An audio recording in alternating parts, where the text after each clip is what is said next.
Oh, wow. I'm not even sure I can show you this. Horrendous. Oh my God. I cannot believe in 2022 that has been issued in a current deck. What the hell were these people thinking?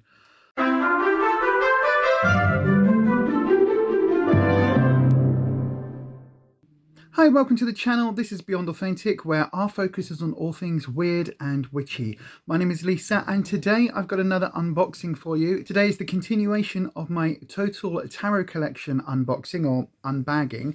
So if you would like to see what we've got in parts, I think this is 6 and 7, stay tuned.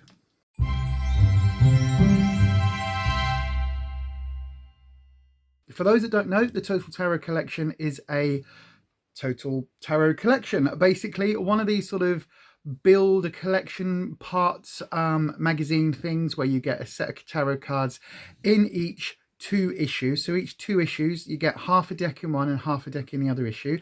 So every 2 issues, which we get here, you get the full deck, and it comes out in the shops every fortnight, but you get 1 delivery every month with everything in, and there's all sorts of extras and things thrown in as well. So then, quite excited to have a look at this.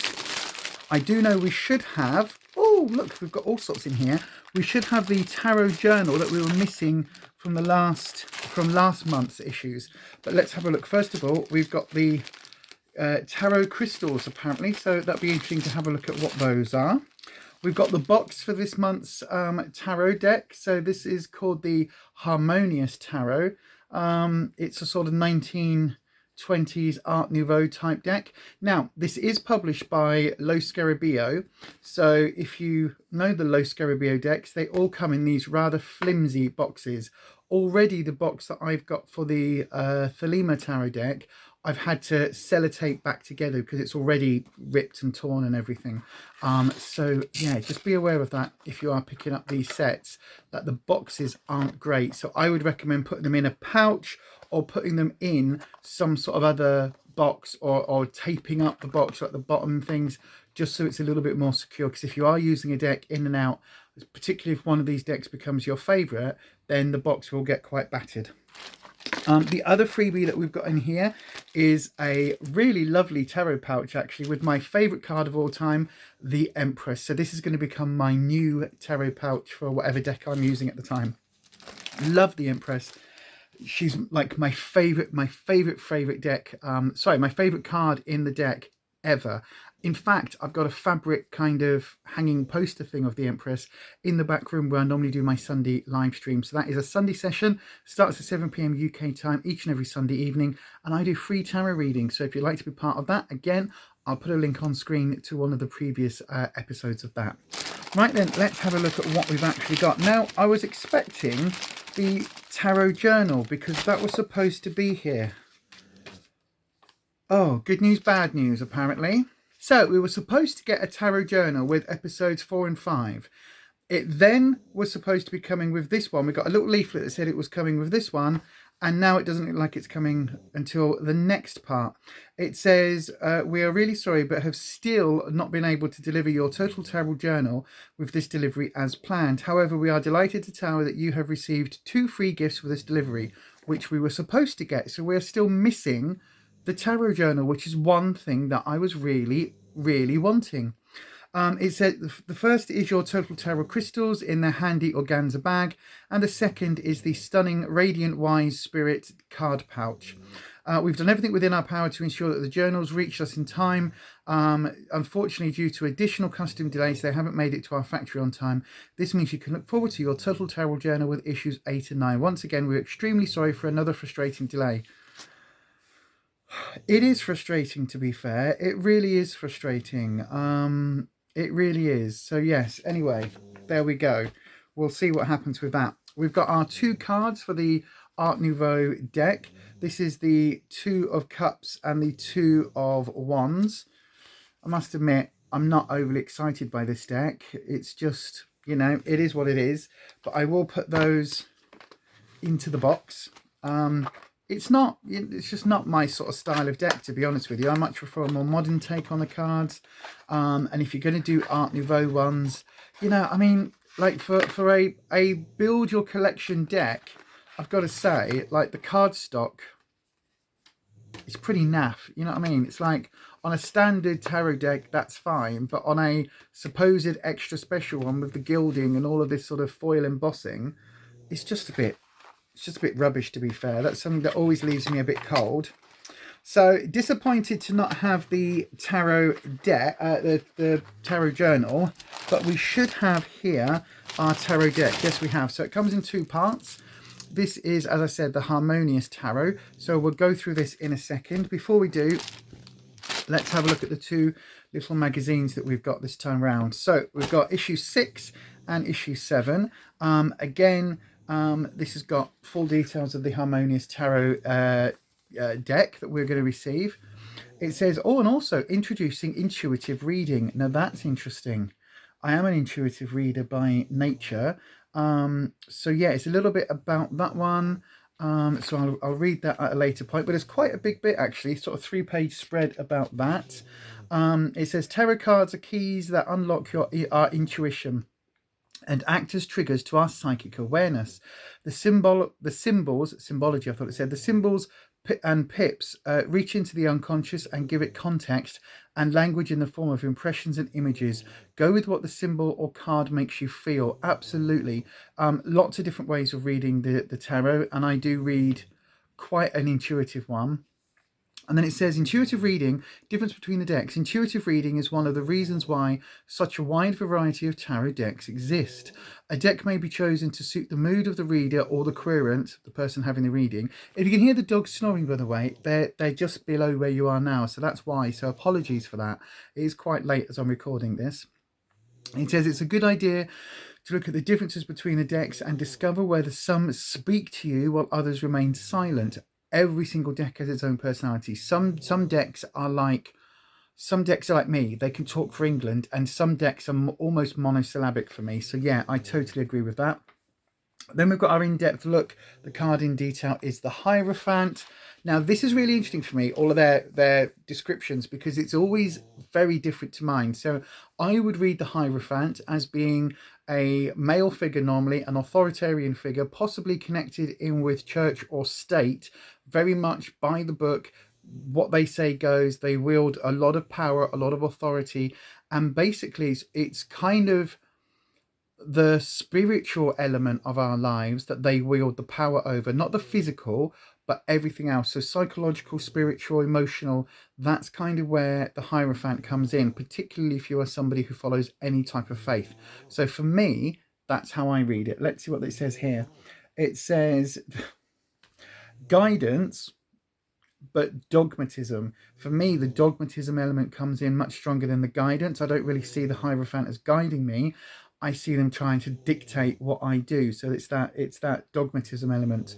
But it says here the columns. So we break down the cards. So we've got the 2 columns, and it says these represent rigor and mercy, as well as the 2 pillars of King Solomon's temple in Jerusalem.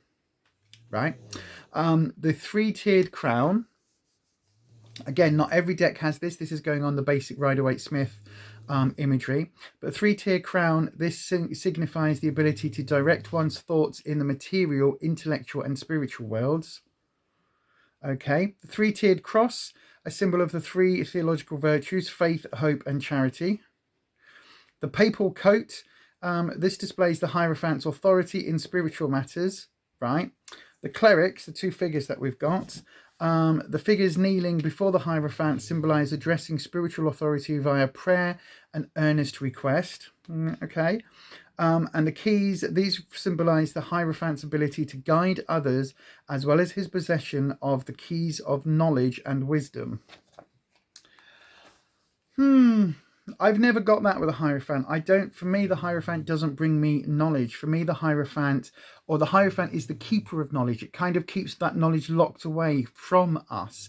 For me, the Hierophant is very much that dictatorial, dogmatic position, where it's like the Emperor is wanting for the betterment of the people, which is kind of like the flip side, but the Hierophant is wanting to keep that control. It's very much a controlling, like state government, like all of that. So for me, it's a little bit different, but again, each reader is different.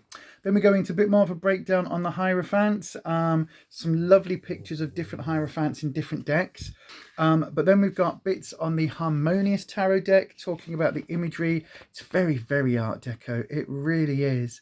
And then again, it breaks down the major arcana. Now, this is where it's interesting between decks, because what I am going to do at some point is go through their sort of breakdowns of the cards, the major and the minors, and basically start cross-referencing the difference between the decks so that I eventually get kind of like my own, how can I put it, my own, almost like my own dictionary or my own thesaurus of tarot meanings from across the decks. And I'm going to go through and basically compare what my interpretation of the cards are for each deck with what this collection says with the basic RWS, Rider-Waite-Smith meanings, and see if there's correspondences. But that's going to be quite a big project later on. So then we've got a couple of tarot spreads, or we've got, yeah, another tarot spread, I should say. We've got the Universal Vision spread, so a 6-card spread.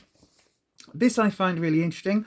I must say, because of the whole cancer journey, everything just sort of stopped my 100 days of divination. I think I'm going to have to put a pause in because I'm just in and out, going to be in and out of hospital at the moment. So I can't guarantee that. And when I'm out of hospital, I get so exhausted. I've already fallen asleep today. And all we did was nip round 2 shops. So, you know, so, but yeah, I've already fallen asleep today, and then I've woken up and now I'm filming this, and this is already 2.5, 3 weeks old. So yeah, I think it's best if I officially draw the line under that 100 days of divination. We'll come back to it when I'm not dealing with the cancer journey as well. But I'll put a whole video together explaining what's going on. And then they've got a test or an example reading, and then they give you the cards and the breakdown of the cards. Then we've got a visual reference to the Harmonious Tarot. So we've got the major arcana cards.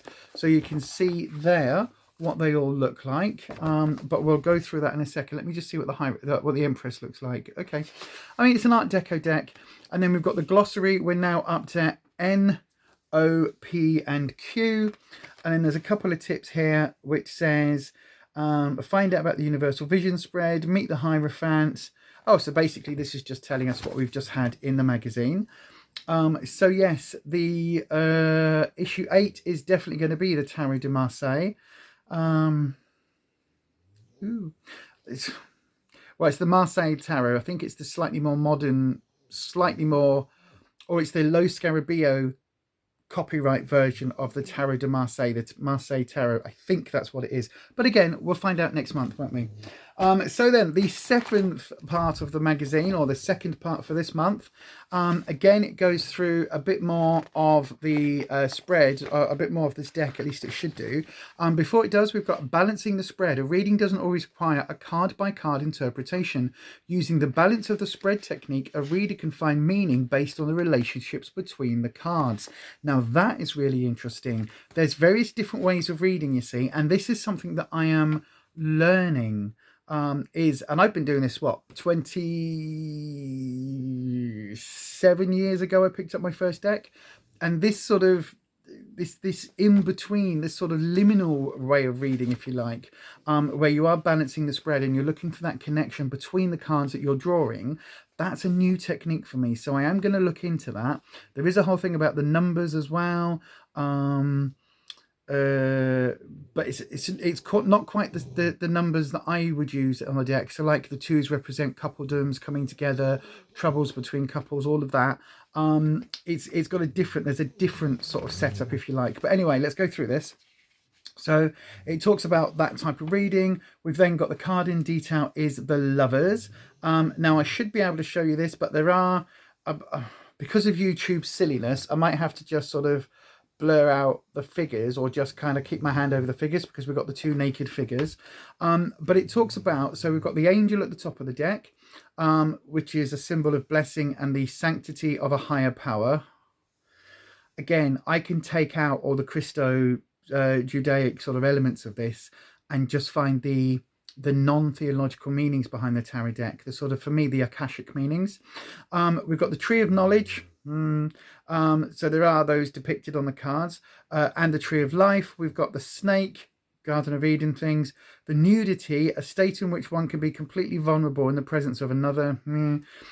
We've got the Mountain, which is a symbol of solitude and personal responsibility, and we've got Adam and Eve, the two figures. Now, that's fantastic if you are somebody who is heterosexual and cis-normative. So if you are, you know, a straight cis person, then that imagery is great for you. If you are somebody on the wide and wonderful gender or sexuality spectrums and you don't conform to that, this is going to be completely off-putting and not reflect you in any way, shape or form. This is why I like decks where we've got a much more modern appeal, where we're either using mythological figures in the instead of characters, because again, covering it up, these people are white. They are white, cisgender, heterosexual. Now, yes, I know the tarot is of its time, but it's very important for me that when we're learning tarot in the 21st century, with the world as it is today, and with our acceptance of individuals for who they are, not who we are told by society that they should be, I think the tarot and the tarot readers and tarot decks should reflect that. We should reflect the world around us. And so for me, this just feels very, very, very not relevant. Does that make sense? Not only do they miss a trick, but to my mind, they are doing a disservice to the tarot community, to the wider community at large, to the spiritual community, and to anybody, because they are just focused on who they think their audience is. And so they obviously think their audience is heterosexual, cisgender, probably middle class, white folk.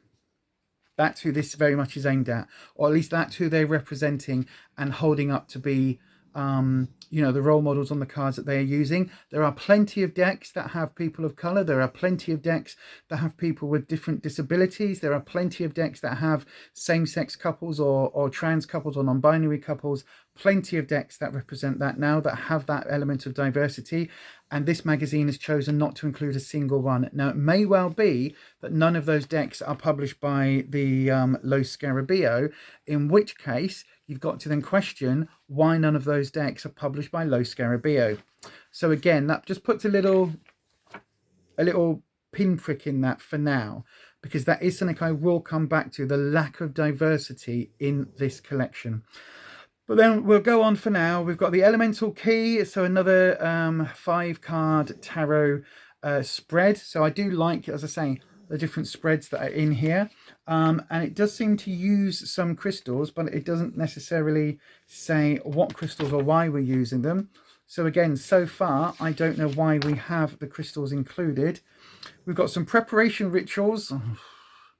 Right, let's just see. Here we go. New deck consecration. A simple ritual that's just a basic cleansing, clearing ritual. Full moon or sunlight cleanse. White cloth cleanse. Sleeping with a tarot. Cleaning your cards. I mean, you know, I guess. Smudging and things. I do a smudge spray. So I do smudge a little bit, but I don't necessarily smudge each tarot deck. I do sleep with my cards. I will put them in a pouch next to my bed and sort of look through them just before I go to bed, so I've got those images in my mind. It's not that I'm putting them under my pillow so that it absorbs my soul and my spirit. It's just a practical thing of having them be the last thing I see before I go to sleep. It's really weird because I am a practicing witch, as you all know on this channel, and I do a lot of witchy rituals and a lot of witchcraft. But when they're saying you've got to do this X, Y, and Z about a deck of 78 coloured bits of card, I don't necessarily think that this is something you have to do. If you want to charge them under a full moon or sunlight, great. I've got tarot decks that I have never charged and I work with on a very regular basis that have been absolutely amazingly wonderful and connective to me. I do a bell cleanse, so I do just basically before I read the tarot, I will just cleanse with a bell which is like a shortcut for a magical cleansing. It just kind of clears the space. But that's generally it. I don't do all of this stuff. I don't think you need to. For me, it's the same thing about buying your own deck or being gifted. For the longest time, there was this mysticism and this mystery built up about the tarot that you could only get a deck. It would only work for you if you were gifted it by an experienced tarot user. Well, that's great, but if you give me the not the harmonious, but if you give me like the Tarot de Marseille, it's not something I'm going to look at and go, ooh, I can connect with this. So I think it's very important that you do find a deck that you connect with, that talks to you, that has a personality that you connect with. I think that is vital, absolutely vital. Right, so do they even tell us what the crystals are? Because I bet they don't. Nope, they don't. So we've got some random crystals that apparently are tarot crystals that we must use for tarot or somehow used in tarot. We've got, right, now that looks to be an amethyst, maybe. I'm not entirely certain. It's a little bit hard to see the colouring on it. It looks purplish to me, but this is the thing, unless they are very clearly defined, it could be almost any stone. We've got, again, what I would guess to be a rose quartz, but that could also be, because it's not totally pink, it could also be just like an ordinary quartz. It's not actually in the shape of a heart. I thought it was. That would have been better if it was actually carved in some way. Yeah, whatever. Another tumble stone. We've got, I am guessing this is a... Oh, no, that's interesting. I was about to say I'm guessing this is a clear quartz, but it's got what looks like bubbles inside. So I'm not even sure that is actually a crystal and not just a piece of glass or a piece of... I'm not sure. But anyway, that's obviously another crystal of some type of description. Something that looks like it could be... Oh, I don't know. It's not jet, so it could possibly be onyx, could possibly be obsidian. Whatever it is, it's a really bad quality. Oh no, hang on. As I hold it up to the light, it actually is shining through. So it could be a smoke quartz, quite a nice smoky quartz. I don't know. It's a very roughly tumbled. It's got a big old crack right in the middle of it. I don't know whether that's showing up on camera. It's not really, but there's a big old crack just here. It runs all the way down like that. That will probably snap in half if I use that for anything. And then we've got what could be a piece of jade, or it could be a piece of maybe even, it's not bloodstone. I don't think it's jade either, actually. It could be a green agate. It could be, I think it could be a green agate, actually, looking at it. But yeah, some random crystals. Was there anything in here about what the crystals are? I don't think there is, because obviously I think if you just buy the magazine separately in the newsagents, I don't think it comes with the crystals. Let me know if you bought one in the newsagents. Did it come with crystals? Again, it doesn't say anything. It just says these are your free gifts and they are some tarot crystals, but it doesn't say what the crystals are. So that is something that is going to infuriate me, because as an experienced and one-time professional tarot reader where I read regularly and charged for the services on a regular basis, I have never once used crystals in a particular way, except to have a bowl of them, a bowl of tumblestones on the table, and people took away one, they dipped in, felt whichever one they wanted. I had rose quartz, amethyst, clear quartz and smoke quartz, which is what I think possibly these four are, and then a green one, don't know what that is.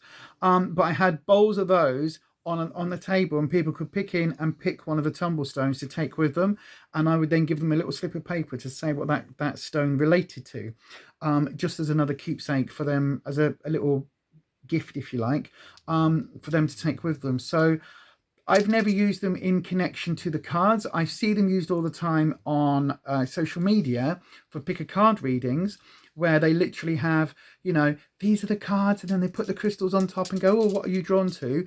It could well be that that's what I'm going to end up doing with these on some pick a card readings in the future. I don't know how else to incorporate them into my readings. Because they're all different sizes. If they were all the same size, like marble size, then you could argue that there could be an intuitive element to it, so that you do a reading and then a bit like a clarifying card or a modifying card, that you pick the crystal, and whatever crystal you've got will tell you what the querent is actually looking for under the surface. So if you pick up the, I don't know, if you pick up like a jade one, it may well relate to money. If you pick up the amethyst, it could be talking about spiritual connection or about protection. If you pick up the rose quartz marble one, it could mean that they are looking for a love reading, that sort of thing. You know what I mean? So there's lots of different elements that you could interpret that like that with the crystals, which would work really well for me. But this is just a bag of different shaped crystals, and after a while I would know, right, this shaped one is the whatever, this shaped one is the whatever, this one is the I can already tell you now, this is the one that I think is smoke quartz, because it's the smallest one and it's got the little chip bit in the side. So I know that. So as I'm reaching in, because I know psychologically from my memory what these stones are, I know which ones I'm going to pull. So for me, that just seems like it's a nice free gift. But it's not a free gift, is it? Because we are paying for these as part of our subscription. So again, a bit weird, to be honest with you. But anyway, let's look at the tarot deck itself. Hi, this is Lisa. You're watching Beyond Authentic, Weird and Witchy. Don't forget, if you haven't already, hit that thumbs up button. It really helps us out with YouTube's algorithm. And then don't forget to hit that subscribe button and ding your bell, and make sure your settings are changed to all. That way YouTube should notify you each and every time I upload a video. But if you would like to support myself and this channel just a little bit more, you can always go across to buymeacoffee.com/Beyond Authentic, where you can in fact buy me a coffee. That's also where full details of our brand new Coffee Club Crew channel memberships are, including members only content and exclusive perks. Thanks so much for those of you choosing to support me. Okay then, so let's have a quick look through and a first look at the Harmonious Tarot deck. So we've got the full. This is all going to be very Art Deco and probably extremely, yeah, it's extremely white. Oh my God. Right. Very, very, I don't think there's a single person of color in here, to be honest with you. I don't think, just looking very briefly from the cards, no, I don't think that there is. Right. Okay. So take that as a proviso. It's probably not going to be a deck that I connect with very strongly, because there isn't a variety of body types or a variety of colours or people represented. But anyway, so we've got the full, a very sort of effeminate dandy type full. The Magician, wow, very busy cards. Very busy Magician. I'm not sure that I like the borders being so complicated with a card that is that complicated. I mean, this is supposed to be the Magician. Will it focus? Maybe if I do it like that, it might focus on top. There you go. I mean, we've got the essence of the Magician. So we've got the figure in the center with his magic cloak. And we do have the 4 tools and the infinity symbol here. So you've got the essence there, but then surrounded by these dancing, these dancing figures. Yeah, I mean, you know, it is what it is. Right. Let's try not to judge it as we go through. Right. So the High Priestess, we've got the towers, but then we've got sort of, you know, Art Deco fairies. The Empress. Let's see what they've done to my beautiful Empress. Well, she's now got servants, and she's apparently in a sort of negligee thing. I don't like this deck. I'm 3-4 cards in. I don't like this deck at all. The Emperor, again, with servants, fanning him in the background. The Hierophant, this really is supplicant here. Look at these two people. They really are begging for service. The Lovers. Okay, we've possibly got a throuple. Now that's interesting. We've got the angel there, and we've got this person in the center who would appear to be male, or what would stereotypically be depicted as male, with 2 women either side.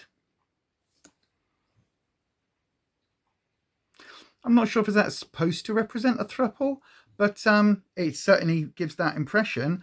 The chariot, which almost looks like a fairy tale horse and carriage being taken off to a fairy tale castle on the hill. There's nothing victorious here, nothing. This is not a war chariot or anything. Justice, yeah. The hermit, we've now got a hermit straight from Macbeth. Alas, but Yorick, I knew him, Horatio. I mean, look at that. This hermit does not want to be in this cave, does it? It almost looks like he's been trapped there. The wheel. Okay. Strength. Okay, now I don't like this deck because strength, we're killing a dragon. So that's inexcusable in my book. So yeah, I'm not going to be using this deck. The Hanged Man, I mean, quite a traditional image really, but instead of hanging on the actual tree, it's kind of, this one's been almost trapped. Oh gosh, the Death card seems to be a pantomime figure playing the role of death, and then you've got the actual ghost of death in the background. Temperance, very, very classic image of temperance. I wouldn't expect anything else from this deck. The Devil. Oh, I don't like this. I don't like this. I don't like this connotation, and I don't believe I'm.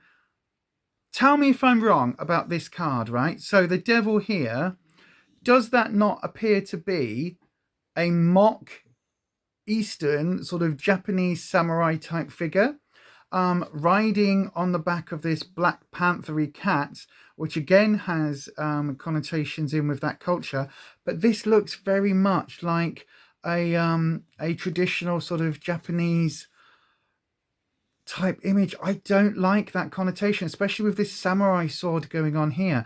I don't like that. I don't like that at all. We've got the tower where we're focusing on one of the figures rather than the actual tower itself. I don't understand that. The star. Take the stars away in the background and there's nothing starish about that one. The moon, wow, look at that. The moon apparently is these flowers. It's definitely not this thing in the corner here, which is only like, look, there's a little moon. No, everything else. And we do have there's a lobster and dog howling at the moon, and yeah, a coyote or something, and the towers. It's kind of got the imagery, but then we're focused on this flower maiden. I don't like this deck.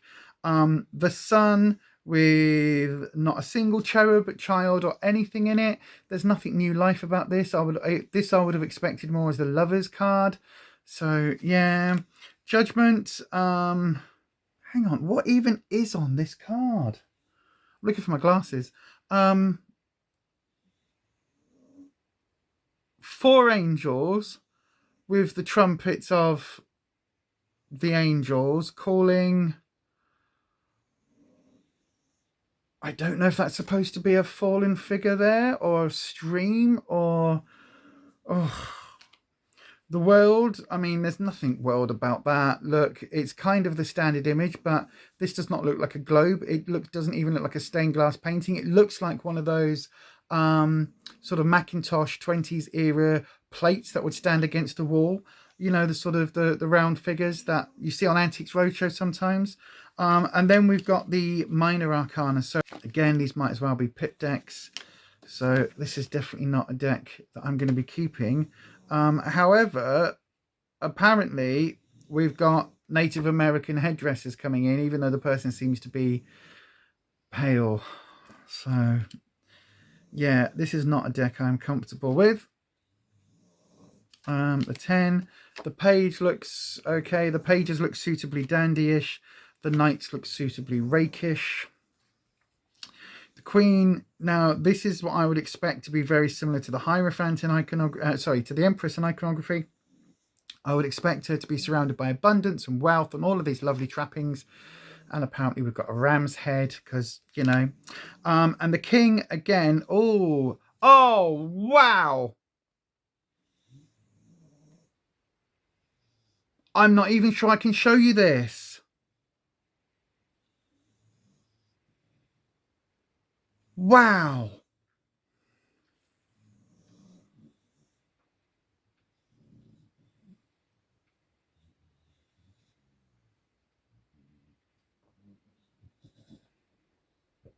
Oh, this is horrendously racist.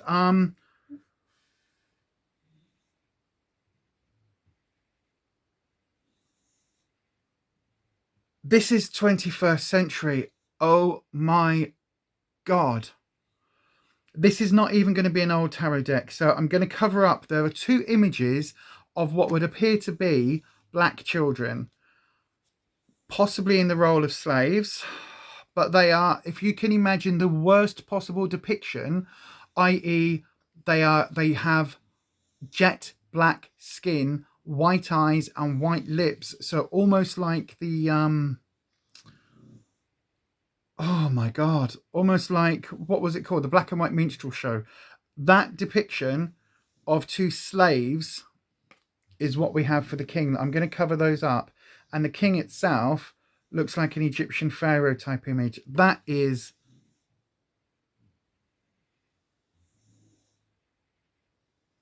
shockingly bad. I literally have no words. I am disgusted by that. Right. And because of that, I don't think I'm going to show you the rest of these cards. I don't think I'll just have a look through. I don't think there's anything quite that horrendous. Oh my God. I cannot believe in 2022 that has been issued in a current deck. What the hell were these people thinking? I think I'm going to need to drop them an email and just basically say, could you please explain the racist depiction on this card and how, and on the two cards particularly, and why they are included in a modern iteration of this deck? I think that this is quite disgusting. And it's not that I'm being particularly woke. It's not that I'm being particularly like right on or anything else. I just don't believe that that type of iconography in a modern deck, when you are telling people about tarot, bear in mind, as a tarot reader, we have almost like a duty, an obligation to read for everybody the same, to leave our own prejudices and justices at the door and to read the cards as honestly and connective and connect to that energy wherever you believe it comes from as it's possible to be. And that means accepting your query and accepting the person asking the question for who they are in that moment, whatever their identity is, whether you agree with that identity or not. I don't know what to do with this deck. Let me know down in the comment section, A, if you think I'm overreacting, but also B, if you think that, you know, there is a place for decks like this in the modern world, or if you think that, you know, this should be something that we move away from. If you watched all the way to the end, then please do hit that thumbs up button. It really helps my engagement here on YouTube. If you haven't already, please do consider hitting that subscribe button and dinging your bell so that YouTube notifies you each and every time I upload a video. If you'd like to support myself on this channel just a little bit more, you can always get yourself across to buymeacoffee.com/Beyond Authentic, spelt with an I, where you can in fact buy me a coffee. That's also where full details of our brand new channel memberships are, including our members only perks. But that is it from me today, and as I always say, stay you, stay true, stay authentic, and I'll see you on the next one. Bye bye.